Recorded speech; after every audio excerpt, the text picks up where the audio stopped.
மனுஷனுக்கு பேய்கள் ஏற்பட்டிருக்கு. ஆபத்துக்கு, அவசரத்துக்கு கோயில் அடைக்கலம் புகுந்திருக்காங்க. அந்த வீடியோல போயிட்டு, ஏன் இந்த மாரி நெகட்டிவ் கமெண்ட்லாம் போடுறீங்க? அனைவருக்கும் வணக்கம். நான் வழக்கறிஞர் சுகந்தரா நாராயணசாமி.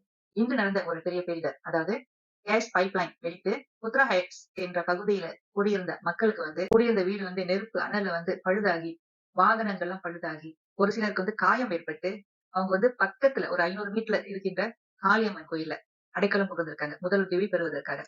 அந்த ஒரு செய்தி வலைத்தளங்கள்ல போஸ்ட் பண்ணியிருந்தாங்க. அந்த ஒரு சில போஸ்டிங்ல போயிட்டு நான் கமெண்ட்ஸ்லாம் படிக்கும் பொழுது, எனக்கே மனசு கஷ்டமா இருந்துச்சு. நமது மக்கள், நம் தமிழ் மக்கள், இந்துக்கள் அங்க போயிட்டு நெகட்டிவ் கமெண்ட், வெறுப்பை காட்டுகின்ற கமெண்ட்ஸ்லாம் ஒரு சிலர் கொடுத்திருக்கீங்க.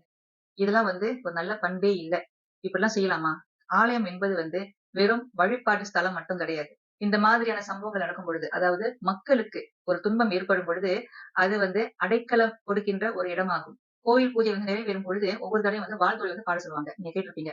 வான் முகில் வளாது பெய்க, மணி வளம் சுரக்க, மன்னன் கோன்முறை அரசு செய்க, குறைவிலாது உயிர்கள் வாழ்க. இந்த வரிகளை நீங்க பாத்தீங்கன்னா, குறைவிலாது உயிர்கள் வாழ்க என்று அந்த வரி இருக்கின்றது. அதாவது குறைவிலாது சைவர்கள் வாழ்க, குறைவிலாது இந்துக்கள் வாழ்க அப்படின்னு சொல்லிட்டு அங்க குறிப்பிடவில்லை. அப்படின்னா என்ன அர்த்தம்னா, நமது சமயத்துல எந்த ஒரு இன பாகுபாடு இல்லாமல், மதம் பாகுபாடு இல்லாமல் எல்லாத்தையும் சமமா தான் பாக்குது. அதுதான் நமது தர்மம். அப்படி இருக்கும் பொழுது நமது ஆலயத்துல முதல் உதவி பெறுவதற்காக அங்க அடைக்கலம் புகுந்திருக்காங்க. அந்த செய்தி நீங்க பார்க்கும் பொழுது நீங்க என்ன கமெண்ட் பண்ணணும்? எங்களுக்கு ரொம்ப ரொம்ப சந்தோஷம். நீங்க எங்கள் ஆலயத்துல இந்த முதல் உதவி பெறுவதில நாங்க ரொம்ப சந்தோஷப்படுறோம்.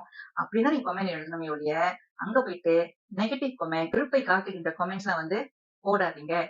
அப்படியே நீங்க போட்டிருந்தாலும் தயவு செய்து போயிட்டு நீங்க அந்த கமெண்ட போயிட்டு டிலீட் பண்ணிடுங்க. அழிச்சிடுங்க. சரிங்களா? தர்ம நெறியிலே நாம் வாழ்ந்து நமது உரிமையை நாம் காப்பாற்றுவோம். செய்மற்ற அனைவருக்கும் நன்றி, வணக்கம். திருச்சிற்றம்பலம்.